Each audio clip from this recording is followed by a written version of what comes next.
कोपरगाव तालुक्याचे आमदार आशुतोष काळे यांनी कोपरगाव नगरपालिका 2025च्या पार्श्वभूमीवर राष्ट्रवादी काँग्रेस, अजित पवार पक्ष व मित्र पक्षाचे नगराध्यक्ष पदाचे उमेदवार काकासाहेब कोटे तसेच प्रभाग क्रमांक 2 मधील नगरसेवक पदाचे उमेदवार राहुल शिरसाट व स्मिता साबळे यांच्या प्रचारार्थ खडकी येथील नगरपालिका शाळेच्या मैदानावर कॉर्नर सभा घेतली आहे।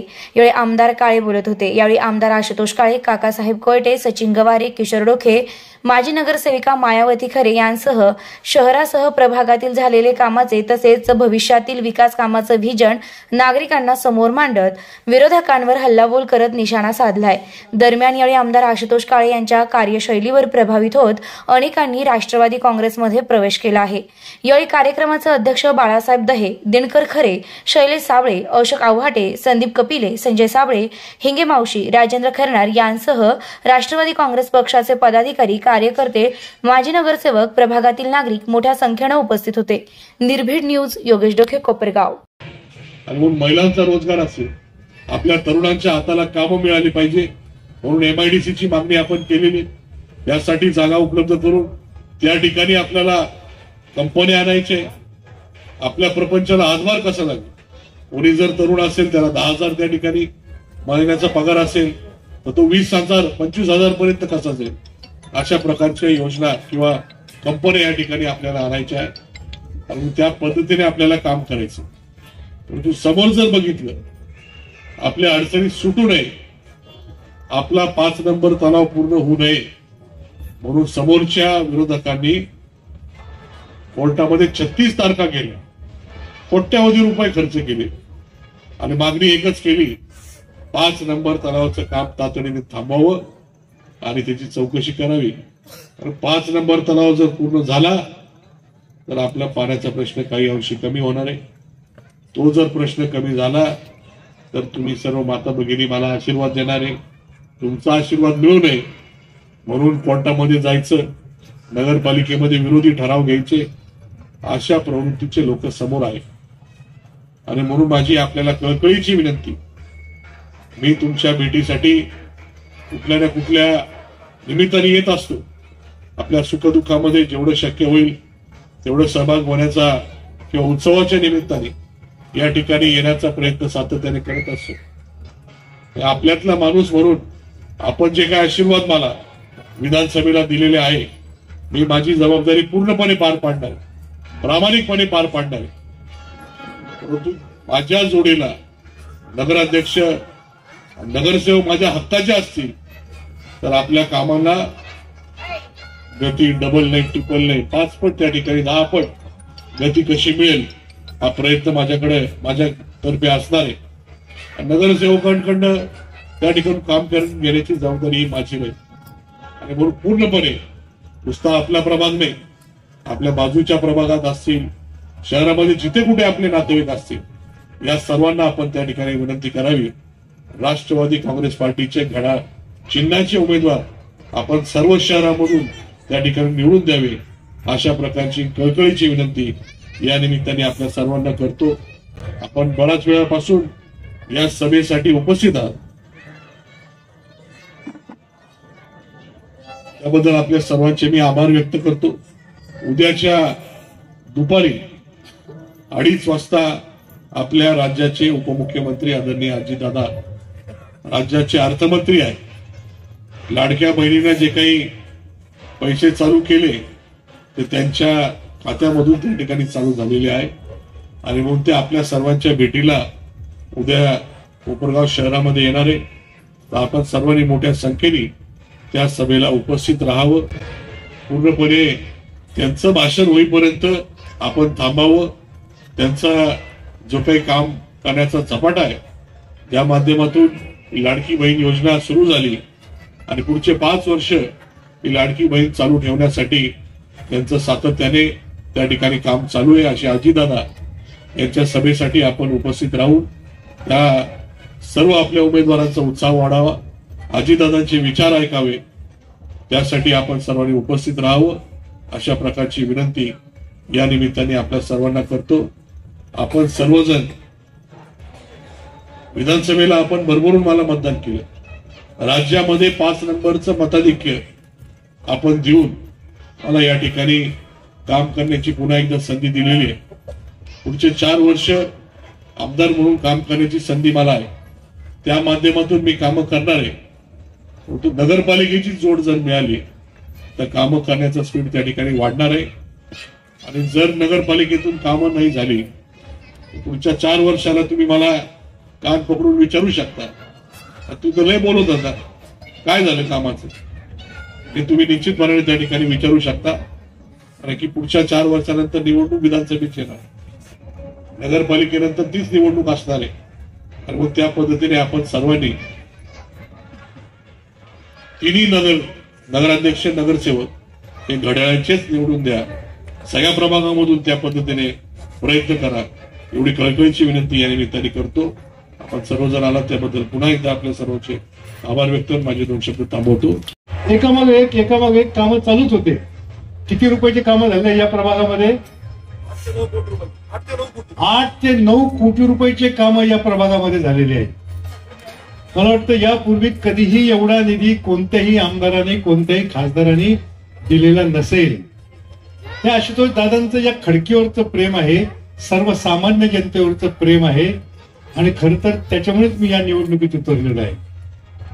आता बाळासाहेब आढाव आमच्याबरोबर आहेत दिवसभर. ते मला येताना विचारत होते किती वर्षांनी खडकीला चालले. खरंच मी बऱ्याच वर्षांनी खडकीला आलो. पूर्वी कायम यायचो. आमचा निवारा जो अख्खा झालेला आहे तो खडकीच्या लोकांच्या जीवावरच झालेला आहे. सगळे सब कॉन्ट्रॅक्टर आमचे खडकीचेच होते. आता हाय की नाही मला माहित नाही, सगळे इकडचेच होते. परंतु त्याची जाणीव ठेवून खडकीच्या लोकांविषयी माझ्या मनामध्ये कायम प्रेम राहिलेले आहे, आदरभाव राहिलेले आहे. आणि तो व्यक्त करण्याची संधी आज मला मिळते, हे माझं खरं तर मोठं भाग्य आहे.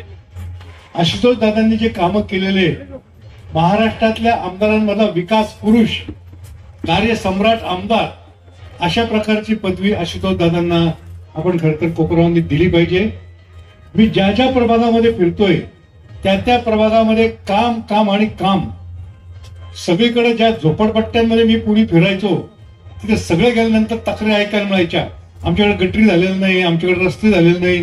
पण आज कुठं गटारीच मला दिसत नाही. सगळ्या गटारी गायब झालेल्या आहेत. सगळ्या गटारींवर PVC ब्लॉक असतील तर सिमेंट कॉन्क्रीट असतील त्याचे रस्ते झालेले. पूर्वी रस्त्याने चालता येत नव्हतं. आता अनेक भागात मी पाहतो, आता सुभाषनगर भागातून आलो मी, इतके चांगले रस्ते झाले की मध्ये स्पीड ब्रेकर टाकलेले, मोटरसायकल जोरात जातात म्हणून इतके चांगले रस्ते झालेले. आता या प्रभागाला एवढा निधी जरी दिला तर या प्रभागाच्या समस्या संपलेल्या नाहीत, हे मला याची पक्की जाणीव आहे. प्रभागच एवढा मोठा आहे. जेव्हा या हनुमान नगर, दोंडीबा नगर मध्ये मी फिरलो, आमच्या शैलेश साबळेंनी यांनी एवढे प्रचंड कामं केलेले की या प्रभागामध्ये सर्वाधिक मताधिक्य या आपल्या उमेदवारांना मिळणार, यामध्ये माझ्या मनामध्ये कुठल्याही प्रकारची शंका नाही.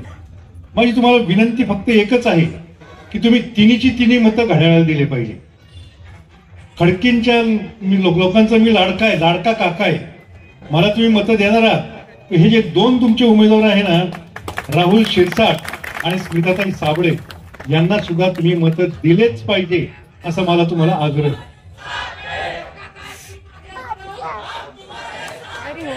काका ने अपने तीनों उमेदवार आगे बढ़ने चाहिए.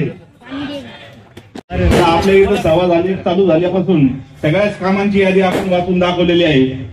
आपल्याकडे जी पुस्तिका तयार करून दिलेली, तर प्रत्येक प्रभागातलं काम दादांनी काय काय केलं हे वाचून बघितलं तर सगळं आपल्याला समजून जाईल.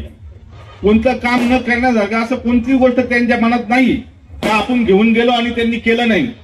जे जे कामं आपण सुचवले, पुलाचे कामं असतील, मोठमोठ्या इमारती झाल्या, आपल्या बस स्टँडचं झालं, अशा बऱ्याचशा इमारतीचं आपले कामं झालेले आहे.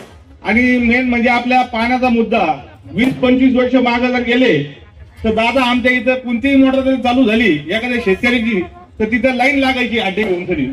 त्याच्यानंतर आम्हाला कालांतराने इथं मौलानाचं पाणी आलं, ते आम्हाला जवळजवळ 3 ते 5 वर्ष चाललं. आणि त्याच्यानंतर आपल्या नगरपालिकेचं पाणी आलं, ते 4 दिवसांनी, नंतर पुन्हा 8 दिवसांनी, असं कालांतराने वाढत आम्हाला 21 दिवसाआड झालं. आपण जे 5 नंबर तळ्याचं काम केलं त्या तळ्याचं काम उत्तम झालं. आणि त्यामुळे आम्हाला प्रत्येक भगिनीच्या डोक्यावरचा हंडा म्हणजे हातातलं काम सोडून आम्हाला ते पाणी आणायला जावं लागत. एखाद्या शेतकऱ्याची जर मोटर चालू झाली तर त्या कामापासून आम्हाला वेळ मिळत नव्हता. हातातलं काम सोडून आम्ही पाण्याला पळायचो. आमच्या भगिनी काय लहान मुलं असतील ते सुद्धा पाण्यासाठी एवढे झाडायचे. आपण एवढं मोठं पाण्याचं काम केलं त्याबद्दल तुमचं पहिल्यांदा मी हार्दिक अभिनंदन करतो.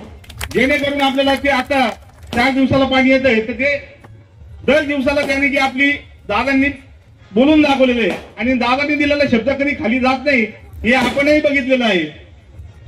त्याचप्रमाणे आपले 3 सीटर दिलेले आहे नगरपालिका इलेक्शनसाठी. कोपरगाव नगरपालिका एक काका कोयटे नगराध्यक्ष म्हणून आणि 2 नगरसेवक त्याच्यामध्ये स्मिता शैलेश साबळे आणि राहुल शिरसाट हे आपल्याला चांगल्या पद्धतीचे उमेदवार दिलेले आहे. या 3 उमेदवारांचे घड्याळ हे चिन्ह असून आपण हे घड्याळ चिन्ह बटन दाबून सनी आपण प्रचंड मतांनी निवडून देऊ असा निश्चय आपण निश्चितच करणार आणि निवडूनही देणार. याच्यात आपल्याला खात्री गॅरंटी हे आम्ही देतो. एवढं बोलतो आणि 2 शब्द संपवतो. आज आपण आपल्या कोपरगावचे लाडके आमदार आशुतोष दादा काळे यांनी आपल्याला जे उमेदवार दिले ते खूप चांगले उमेदवार दिले. कारण आशुतोष दादांनी जे आपल्या खडकीचा पण खूप विकास केला आणि विकासाच्या कामासाठी त्यांनी भरपूर निधी आणलाय. आपल्याला माहिती आहे कारण आपण त्यांना डोक्यावर घेऊन नाचलो होतो. कारण दादांनी काम चांगले केलं म्हणूनच आपण त्यांना पावती दिली आणि महिलांनी जास्त करून दिलेली आहे. कारण लाडकी बहीण योजना दादांनी कार्यकर्ते पूर्ण कामाला लावले होते. तुमच्या घराघरात पोहोचपर्यंत महिलांना काही अडचण येऊ नये म्हणून तुम्हाला सहकार्य करायला लावलं होतं आणि तुमच्या आता खात्यामध्ये 1,500 रुपये पडतात. आणि मला हे म्हणायचंय की दादांनी जो विकास केला आता काही जण म्हणतात की विकास नाही केला. त्यांनी काय डोळ्याला पट्ट्या बांधल्यात का? त्यांना विकास दिसत नाही का? एवढं मोठं कोपरगावचं तळाचं काम केलंय. कोपरगावचा पाणी प्रश्न मिटवला असताना आपण म्हणतो कोपरगावचा विकास झाला नाही. मग त्यांनी डोळ्यावरची पट्टी काढून पाहिजे. कोपरगावचा विकास झालेला आहे. धूळमुक्त कोपरगाव दादांनी केलेला आहे. लोकांना सुखसुविधा दिलेल्या आहे. कोरोना काळामध्ये त्यांनी घरोघरात जाऊन स्वतः कोरोना झालेला असताना सुद्धा त्यांनी फोनवर सगळ्यांना सूचना देऊन सर्व लोकांपर्यंत ऑक्सिजन याच्या सगळ्या कोरोनांना बेडची व्यवस्था ते टाकलेले होते. सगळ्या व्यवस्था दादांनी दिल्या होत्या. पुरामध्ये सुद्धा ते स्वतः गेलेले. स्वतः देखरेखीखाली त्यांनी भरपूर कामं केलेले. तेव्हा समोरचे जरी म्हणत असतील की कोपरगावचा विकास झाला नाही पण तुम्हाला माहिती आहे कोपरगावचा विकास झाला की नाही. आणि महिलांच्या सक्षमीकरण करण्यासाठी तुम्हाला स्वतः पावरसाठी राहण्यासाठी दादांनी 83 योजना आहेत शासन मान्यता आपल्याला माहिती नव्हत्या. तर दादांनी शिवणकामाच्या आता तुम्हाला 9वारी साडी तुम्ही शिवली आहे. तुम्हाला किती आनंद झाला. तुमच्या चेहऱ्याचा आनंद आम्ही पण पाहिला. त्या साडीची किंमत 2,000 रुपये असते. दादांनी ते तुम्हाला शिक्षण प्रशिक्षण ते फुकट दिलं 3 दिवसाचं आणि त्याचं सर्टिफिकेट सुद्धा तुम्हाला मिळालं. कारण महिलांच्याकडे दादांचं जास्त लक्ष आहे की महिला स्वतःच्या पायावर उभे राहायला पाहिजे.